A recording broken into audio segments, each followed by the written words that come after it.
Good day, ladies and gentlemen, and welcome to your Why is Ethics Training Necessary, brought to you by NCSL. All lines have been placed on a listen-only mode to provide favorable sound quality during today's presentation. It is now my pleasure to turn the floor over to Linda Triplett. Ma'am, the floor is yours. Thank you, Dagma. Before we get started with today's presentation, I would first like to cover a few housekeeping items. At any time during the presentation, you can download it by clicking on the Media Library icon located in the upper right-hand corner of your screen. The icon looks like a yellow piece of paper with a blue bar graph in front of it. Within 1 week of this presentation, the webinar will be archived at www.ncsl.org/webinars, along with other webinars covering a broad range of topics archived by NCSL since 2013. You can ask a question at any time by entering it into the text box at the bottom of the chat box located on the lower left-hand side of your screen. As a reminder, all questions and comments posted in the chat box, as well as your name, are public to everyone viewing the presentation. The presentation will last approximately 40 minutes, followed by 10 to 15 minutes of questions and discussion. Now, it is my pleasure to introduce our presenter, Katrin Osterhaus. Katrin is originally from Germany. She came to the United States as a high school foreign exchange student and continued her studies at Washburn University in Topeka, Kansas, where she earned bachelor's degrees in business administration and psychology, as well as an MBA. During her 17-year career with the Kansas Legislative Division of Post-Audit, she has participated in and supervised performance audits on a wide variety of topics, including immigration, low birth weight, foster care, corrections, schools, and tax systems. She holds the Certified Internal Auditor and Certified Government Auditing Professional designations. Since 2014, Katrin has been supervising the division's IT security audit function. I am now turning the webinar over to Katrin for her presentation. Katrin, the floor is yours. Thank you, Linda, and welcome all of you who decided to join us here on a Friday afternoon, no less. So welcome to this ethics webinar. Just before we get started, I wanted to remind everybody that this webinar is designed to remind us what being ethical means and how auditors, program evaluators, and other legislative staff need to be able to deal with ethical dilemmas at all times. And so again, before we get started, I wanted to be clear, there's really no answers or any tips or tricks that I have to offer. It's going to be more of a general discussion on ethics and just to put that back in the front of all of our brains. So this webinar simply aims to bring attention to how ethical behavior is an undercurrent in our daily work life, and the choices that we do make day to day do matter. So now for a little bit of a roadmap. First, I'll go over some concepts related to ethical behavior. Second, we'll cover some examples from the news about unethical and even sometimes unlawful behavior. Next, I will offer a few thoughts on how to keep ethics alive, if you will, and then I will present 7 ethical dilemmas, which I hope you can all relate to, and perhaps discuss them amongst your offices after this webinar is concluded. And again, I simply want to stimulate the discussions amongst all of you and your respective offices. So with any topic, I will start out with a definition of what ethics really means. Ethics refers to the standards that tell us how to respond and act, the right and wrong actions in situations we find ourselves in, either personally or professionally. Ethics is not a rigid list of behaviors or do's and don'ts to check off. And ethics needs context. So to explain that point, I wanted to get a little bit graphic by presenting one scenario in 3 different situations. So here's situation 1. In some isolated South Pacific cultures, cannibalism is still practiced. So that's obviously not an ethical dilemma for the tribal members. They basically consider that normal and accepted. In the second situation that you can see here on the slide, Jeffrey Dahmer and Albert Fish were 2 famous American serial killers, and they ate the flesh of their victims. Obviously, that was not okay.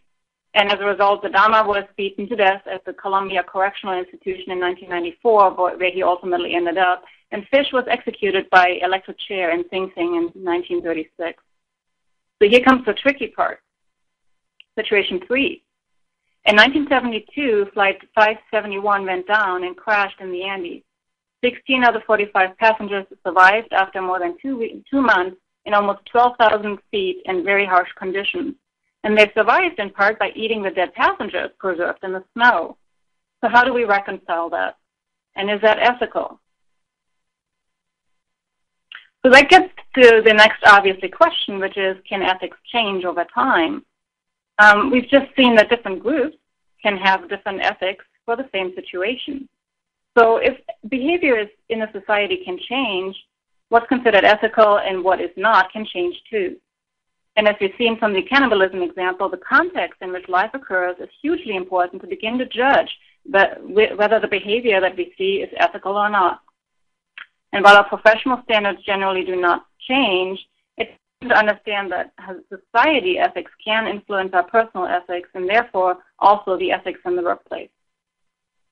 And I bring that up because unethical behavior is constantly in the news, and with so much unethical stories, it's tough not to get jaded. So the most corruptive influence on human behavior are power, fame, and wealth. And then the following example demonstrates examples of unethical and also very illegal behavior, clearly driven by those 3 motives. So here we'll just go and touch on some of those. And on this slide, you'll see big names like Bernard Madoff, Steve Madden, several Enron CEOs, Martha Stewart, and Bernie Ebbers, WorldCom CEO, choosing to do something unethical and, of course, also illegal, which ultimately landed them in prison. So in this cartoon, the father reads a story to the son, ending with, and so the little corporate waiter grew to understand that unethical was not the same as illegal, and he lived happily ever after, the end. So on the next slide, I do have some examples where that line between not being ethical and being illegal can actually be very blurry. And again, some of the examples may be better than others, but for example, you have Boeing CEO Stonepfeiffer having an extramarital affair and Hewlett-Packard CEO Heard resigning after sexual harassment issues. Then there's Edward Snowden, the former CIA employee who leaked very classified information from NSA. In this example, we have 2 camps. We have some that wanted to crucify him as a villain, and others hailed him as a hero. So on here, on this slide, we have some unethical situations from the political world. For example, Blagojevich wanting to sell Obama's Senate seat. We've all heard about that one. I do include an example from a Kansas legislator who essentially continued to use her official stationery after leaving office. And then, of course, the recent scandal involving former House Speaker Hastert. The political standards like that create cartoons like this one. And with so many scandals, how can we ensure that our government staff remain ethical themselves, that they remain vigilant in reporting unethical behavior of others, and for the auditors and evaluators listening today, that they continue to appropriately uncover unethical behavior of others? So who can we look to set the standards for unethical conduct? For personal ethics, standards are established by authority figures along the way, starting with parents, going to teachers, church ministers, etc. Unfortunately, the news, the TV, social media, etc., they also shape our view of ethical behavior, and that's something we need to keep in mind. For professional ethics, we do have standards that should be established by the employer through policies and procedures or a code of conduct. Standards also are established by regulatory authorities to which we are subject to, for example, GAO, AICPA, and other professional organizations to which we belong. Also, in 1996, NCSL developed a model code of conduct, which was actually revised in 2012. And that one is a very good source and resource for all legislative staff members, regardless of their work assignment or responsibility. And it's intended to be a supplement to any ethical codes that those members may already be subject to. And so NCSL Code of Conduct supports a sense of personal responsibilities in day-to-day choices and decisions. And you can find a copy of that document by searching for Code of Conduct on www.ncsl.org. So for those in the audience who are subject to the Yellow Book, the next few slides should hopefully be familiar. As auditors and program evaluators, we are essential to ensure government accountability. The public expects oversight to occur with the highest standards. Particular sections in the Yellow Book, specifically Chapter 1, Government Auditing, Foundation and Ethical Principles, remind us of the importance of ethical principles. Specifically, Section 112 in the Yellow Book states that conducting audit work in accordance with the ethical principles is a matter of personal and organizational responsibility. Ethical principles apply in preserving auditor independence, taking on only work that the organization is competent to perform, and performing high-quality work, and also following the applicable standards cited in the auditor report. We also then have integrity and objectivity that need to be maintained when auditors perform their work and make decisions that are consistent with the broader interest of those relying on those reports, including the public. Section 114 in the Yellow Book elaborates on the ethical principles that guide work under generally accepted government auditing standards, which are the public interest, integrity, objectivity, proper use of government information, resources and positions, and professional behavior. So obviously maintaining independence from the auditee is a main requirement as well, and that's covered in Chapter 3 of the General Standard. Auditors must be independent of mind and in appearance. The Yellow Book has a conceptual framework to identify and safeguard for different types of threats, whether that's self-interest, self-review, bias, familiarity, undue influence, management participation, and so forth. And again, once we lose independence or the perception of it, our reputation is gone. So that's why that is very much tied to ethical behavior as well. So what if you're not a Yellow Book auditor or program evaluator? How does the agency that you work for set ethical standards? So there's some questions or just some thoughts for you to think about. You would ask yourself, does your agency have a code of ethics? Are there policies and procedures? Does your agency or entity have periodic training? Is that mandatory? Are there certain forms to fill out? And I'll give you an example from Kansas.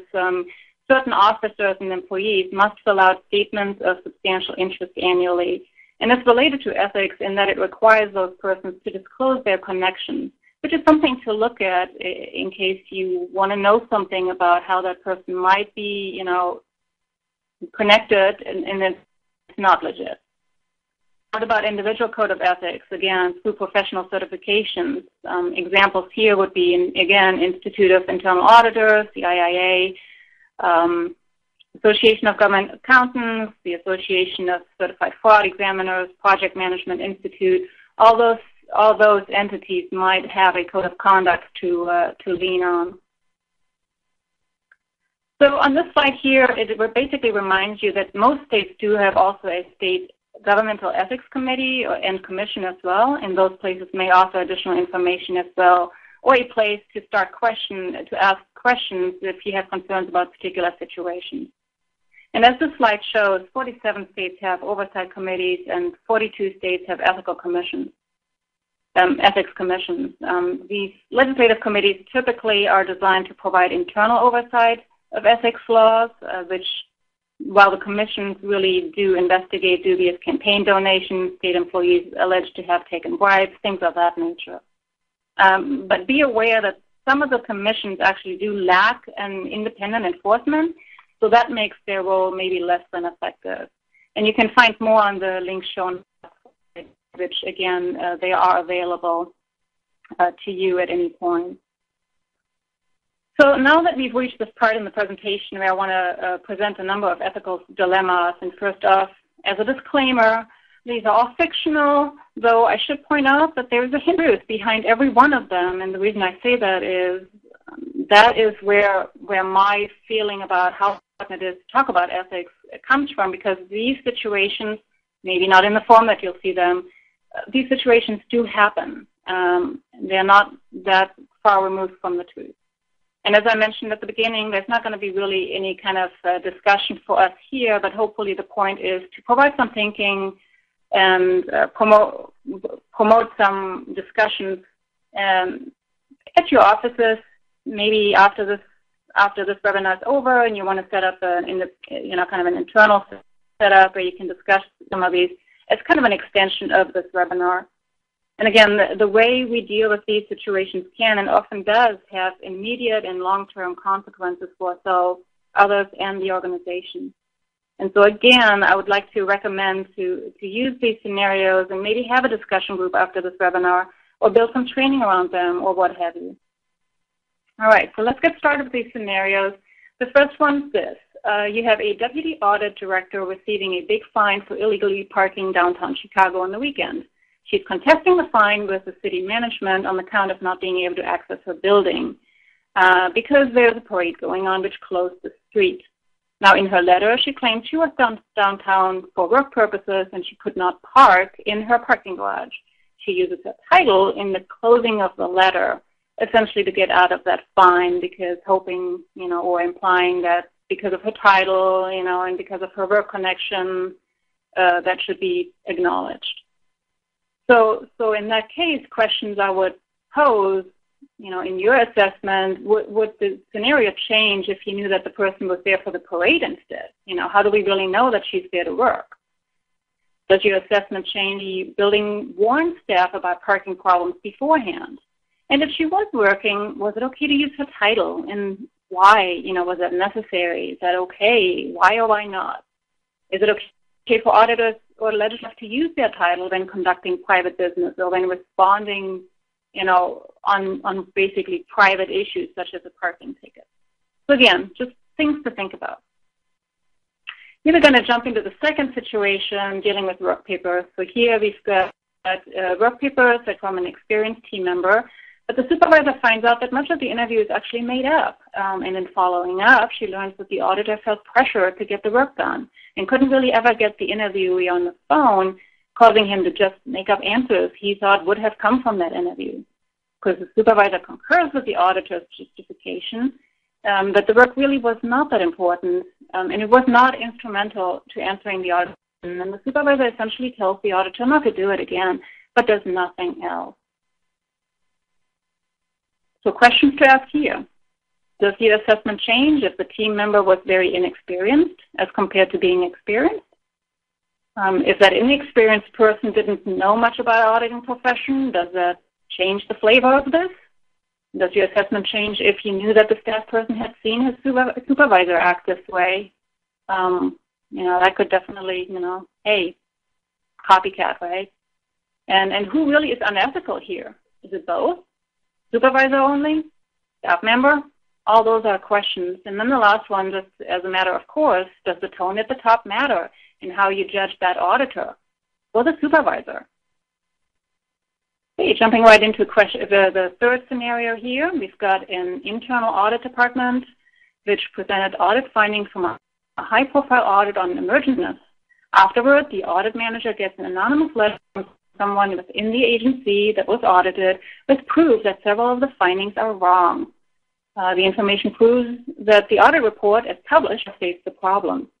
The manager decides not to follow up because there was really no need. The audit's done. The auditee has had the chance to challenge the findings and didn't. So some questions to pose here. Does your assessment change? Do you think this is ethical? Is it not ethical? Does it change if the department had received similar proof during the audit and that proof was evaluated to be flawed? Does your assessment change if the audit took 2 years to complete? What if it was a very limited scope where the auditors only had 2 weeks and essentially rushed the project? So again, just some food for thought and something to kind of get your wheels turning. In scenario 4, we have a new staff auditor who runs into the supervisor in a bar on the weekend. And the supervisor appears to be intoxicated. And during the small talk, the auditor learns that there is a designated driver in the party and everything's good. But in the coming weeks, the auditor also notices his boss coming in late for work, falling asleep at the desk, and on several occasions slurring his speech as if under the influence of alcohol. The auditor is fairly new and is afraid to talk to top management for fear of losing his job. So he does nothing. Here's some questions for you to pose. In your assessment as to whether this is an ethical issue, dilemma, does it change if the auditor only sees questionable behavior after work and never at work?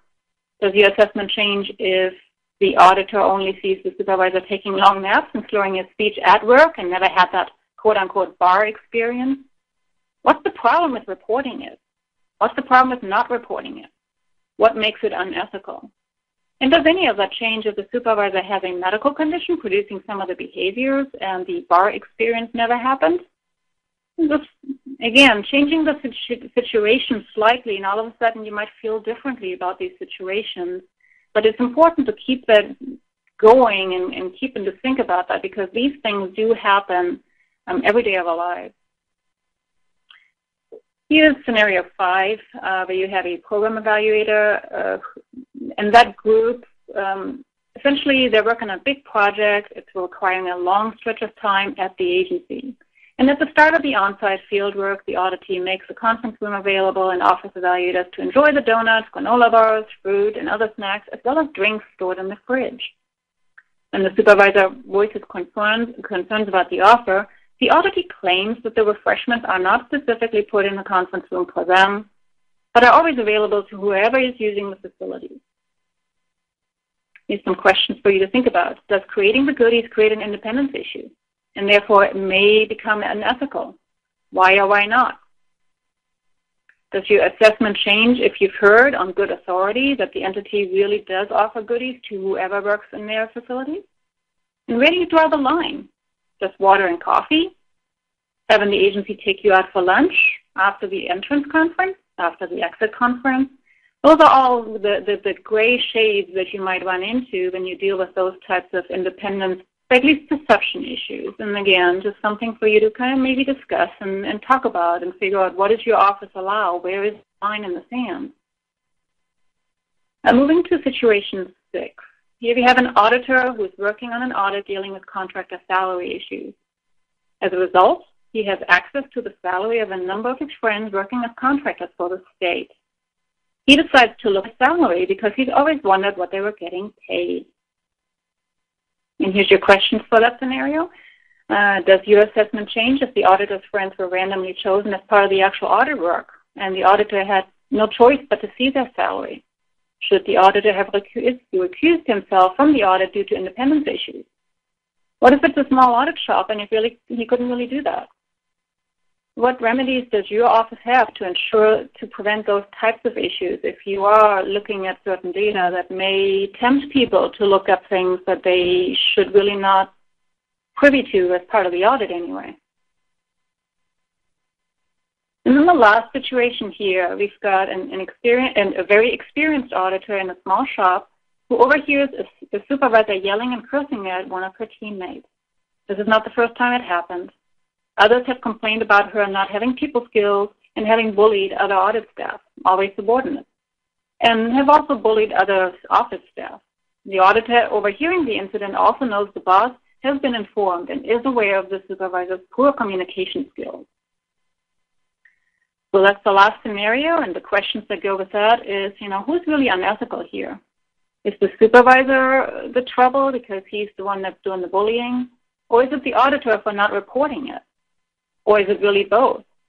How about neither, since the behavior has obviously been condoned by management and nobody has, gotten the supervisor in trouble? And does your assessment change if top management has a strict policy to report these things to ensure that it can properly be documented for personnel decisions and perhaps even disciplinary actions? So those are kind of the scenarios, and again, hopefully just stimulating some thoughts for you all and kind of getting you to think about maybe some of the more gray areas that are not clearly wrong, not clearly right, and just getting you to thought about it. So in conclusion, the goal of this webinar was to remind everybody to remain ethical to yourself, first of all, to report unethical or questionable behavior you see, and certainly as an auditor and evaluator, always to remain vigilant and to uncover behavior. And when in doubt, it's always best to check in with other folks about questionable situations. And you can do that. You can check in with your entity's code of conduct if you have one. make sure you look back at the policies and procedures to figure out maybe there's some information in there that helps you figure out, what you're supposed to be doing. And additionally, obviously, when you do have that nagging feeling that something that you're about to do or something that you have witnessed may not be ethical, you should certainly discuss it with a coworker, a supervisor, or your professional entity to get guidance, because the last thing you want to do is not say anything and it comes out later and then all of a sudden you're kind of a co-conspirator, if you will. And so by talking it through, maybe it comes more obviously as to, what the situation calls for and what's ethical about it, what's not ethical about it. So again, talking about it definitely can kind of take your head out of the sand and figure out where you want to go next. It makes the situation maybe less gray and get some input from an outside perspective. So I really hope that this has been somewhat helpful to you. If nothing else, a refresher for all of you to kind of just think about that. Again, putting that in the front of our brains, because maybe this is not something we talk about on a day-to-day basis, and it's always important to kind of get that refresher. And so in conclusion, I do have a couple of quotes for you. The first one from Peter Drucker: when faced with choice, choose integrity. I thought that was pretty apropos here. And my last quote before we launch into any questions and answers is a quote from Warren Buffett, which I like. It goes like this: in looking for people to hire, you look for three qualities: integrity, intelligence, and energy.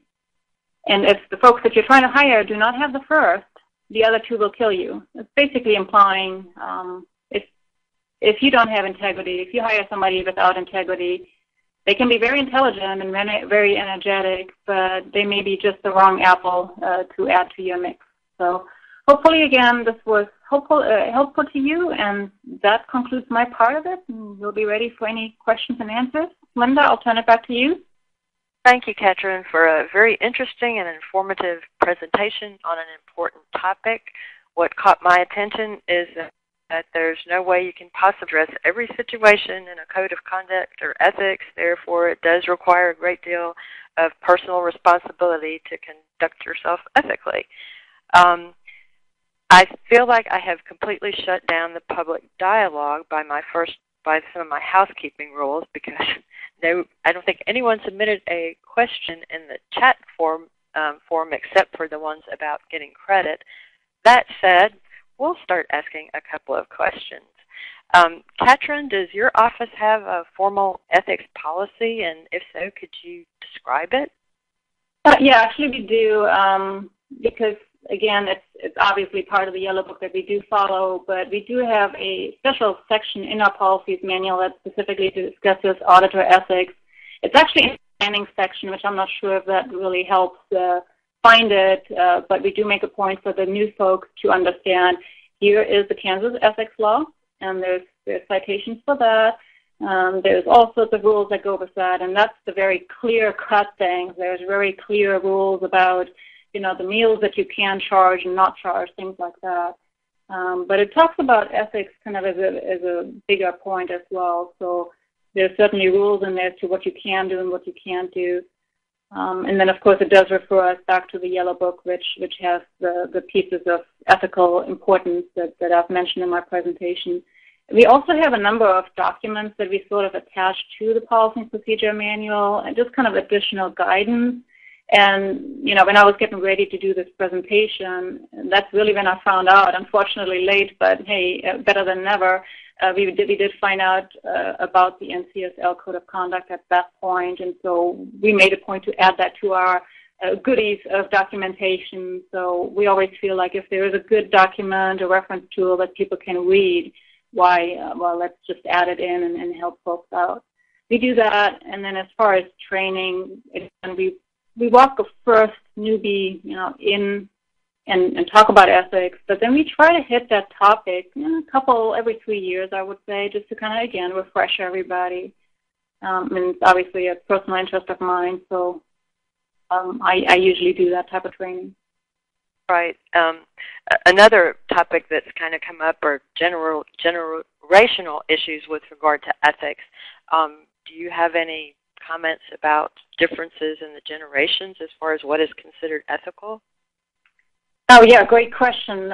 Really, unfortunately, again, there is no black and white, and there's no, hey, these rules work for this generation versus another. I think the point that I would make about generational issues here is that, especially the younger crowd, I mean, they've been immersed in technology forever, and so their sense of the world and the way they process information, what they see, is a whole lot different from, maybe the old guard like us, and so what's being discussed on Facebook or, pictures that are being taken and sent all over the place, so that's taking place, but, is that really ethical, and, who talks about that? So I think I look at it from a perspective of there are new issues, perhaps, as it relates to the technology that's now available, and certainly the younger crowd seems to be more in on using that stuff. So I would at least look at it from that perspective, but that's probably all I can say about that, unfortunately. Right, and it kind of reminds me with the technology, just because you can do something doesn't mean you should. You need to think about what you're doing. I do see that someone has submitted a question. Chris says he's curious why you said that professional standards do not change. He says he's thinking of emergent standards in the healthcare world surrounding informed consent. It seems that this is a good case of changing standards in a professional environment. Yes, actually, and that's a very good point, Chris. Thank you for that input. I think probably I need to change my slide. I think I totally agree with you there. I think the point I was trying to make and use the wrong words is that professional standards probably lag, if nothing else. So, you might have standards that are in place for a long time until somebody makes those connections that you are making about emergent standards in the healthcare world. So I do see my error in my ways, but it's certainly something where I think the professional code of conduct that we have, they don't get looked at maybe, and maybe it doesn't get changed as much. But certainly they do change, as I make the point with the NCSL Code of Conduct. It certainly has been revised, so I stand corrected on that one. I think at this point, because there are no other questions, I think it might be a good time for offices that are viewing this webinar together. Maybe they can discuss some of those scenarios you put out there at the end of your presentation. So I think we can go ahead and conclude. So in closing, remember that in a week you will be able to access the presentation at www.ncsl.org/webinars. And then Brenda Erickson will send out a reminder when the webinar is available online. And I would also like to remind you to visit the NCSL website to review that model code of conduct for legislative staff that Katrin talked about. It's an excellent source of guidance to us as public servants in the daily execution of our work in service of the common good. So that concludes today's webinar on ethics, and thank you everyone for joining us. Thank you. This does conclude today's webinar. You may disconnect your lines at this time and have a great day.